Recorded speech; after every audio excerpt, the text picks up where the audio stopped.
The shadow in room 313, Blackridge, Colorado, wasn't the kind of place people visited twice. Hidden in the mountains, surrounded by endless forests that swallowed sound, it was a town where fog clung to the ground like something alive. Locals whispered that the forest moved at night, a broken bar that it rearranged itself. At the edge of town stood the Ravenwood Inn, a motel that looked as though it had been abandoned decades earlier. Its paint was peeling, its windows fogged, and its neon sign crackled faintly as if trying to scream for help. The few locals who still remembered the place warned travelers one thing: never go near room 313. They said the room wasn't on the building plans. It wasn't even supposed to be physically possible. But sometime on stormy nights, when the wind howled through the mountains, the door appeared. And when it appeared, it wanted someone. Evan Miller, 22, was on a cross-country road trip.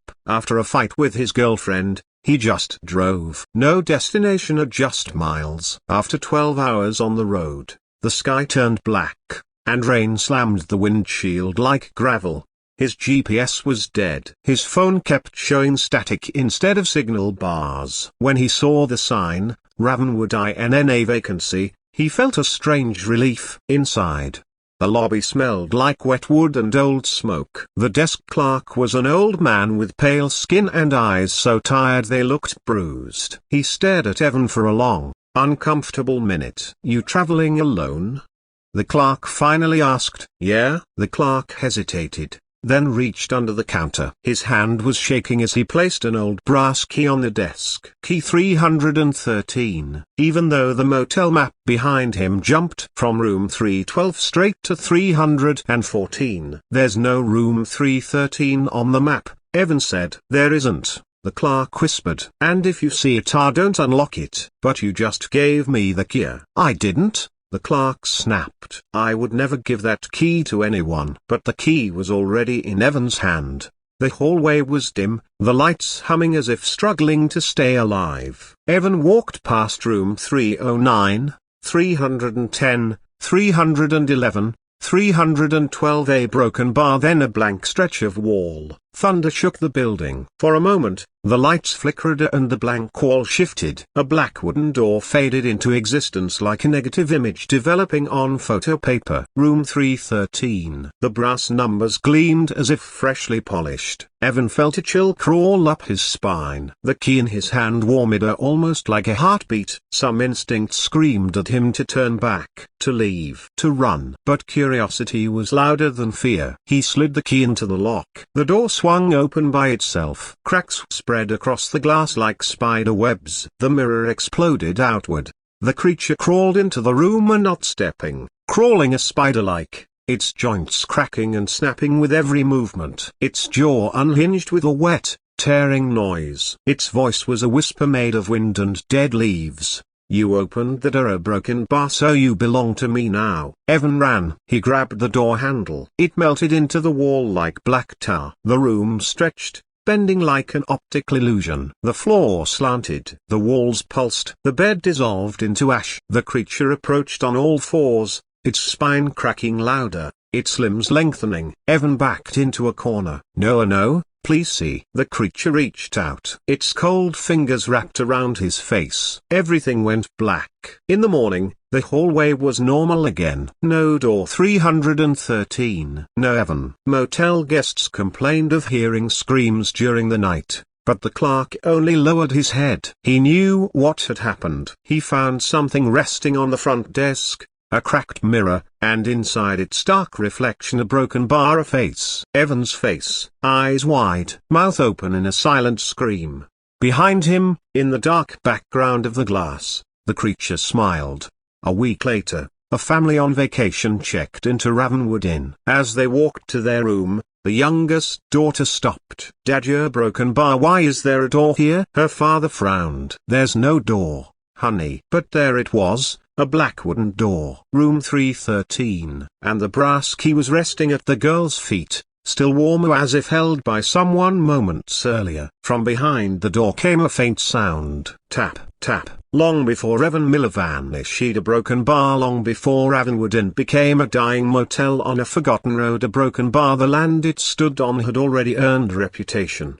People disappeared here. Entire families, whole search teams, and all of them went missing in the same place. See a clearing deep in the Blackridge forest, a part the locals called Hollow Mile. No one built houses there. No one hunted there. No one even cut the trees, because the trees grew wrong. Their trunks twisted like the bones of something long dead. Their branches curved inward, forming a dome overhead that blocked out the sun. People who walked inside described hearing whispers, like someone breathing directly into their ears. But the strangest thing was the center of the clearing. There stood a mirror, a tall, black mirror, no frame, no support, just standing there as if gravity didn't apply. It reflected nothing. Even sunlight vanished inside it. In 1963, a boy named William Avery went missing. He was only 9. His mother reported hearing him screaming outside their cabin late at night. When the neighbors searched the forest, they found nothing until sunrise. Then they saw it, a black door standing alone in the clearing. A door with the number 313 carved into its wood. The door was freestanding,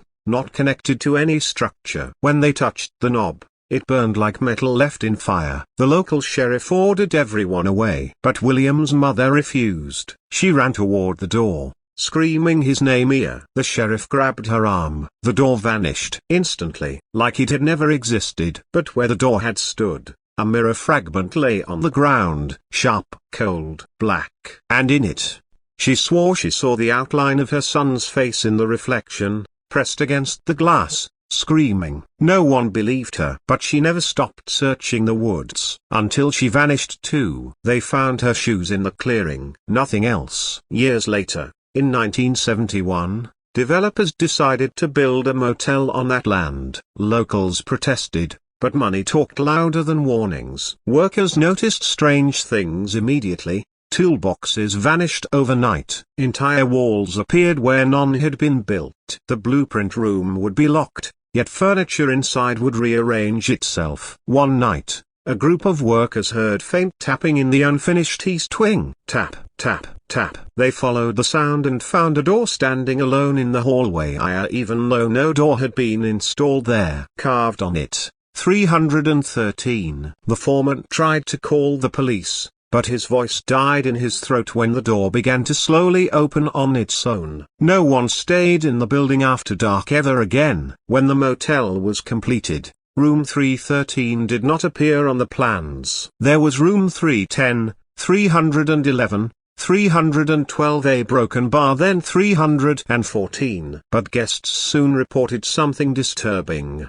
On stormy nights, while walking down the hallway, they would swear they saw a black door, only for it to vanish when the lights flickered back on. The old clerk at the front desk who handed the key to Ivana was named Henry Clark. He had worked there since opening day. He was the only employee who stayed, because Henry had made a promise. Years earlier, his younger brother, Daniel, had disappeared in the forest. Henry searched for weeks, then months. He became obsessed with Hollow Mile, convinced that the mirror in the clearing held the answer. One night, while holding a lantern near the mirror, he saw something move inside it. A face. His brother's face. Eyes begging for help. Then a shadowy limb reached out toward him and Henry ran, dropping the lantern. The fire destroyed the clearing, but when the ashes cooled, the mirror was still standing. Not a scratch. Henry knew the truth. The mirror wasn't holding his brother. It was feeding on him. And the door? The door was how it hunted. Room 313 was not a room. It was a trap, a doorway to something alive, something hungry. And Henry knew why. If the door appeared,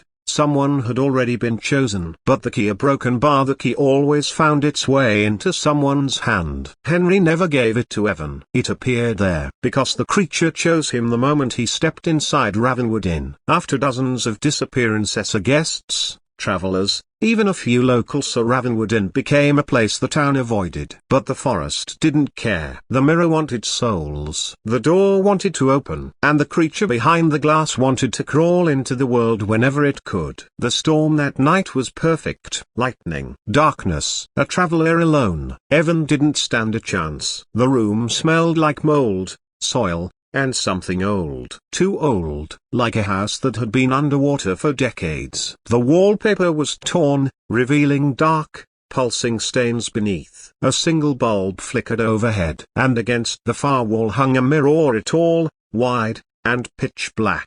It reflected nothing. Not the room. Not Evan. It was as if someone had cut a hole into a place without light. Evan stepped closer. The surface of the mirror rippled a broken bar-like liquid.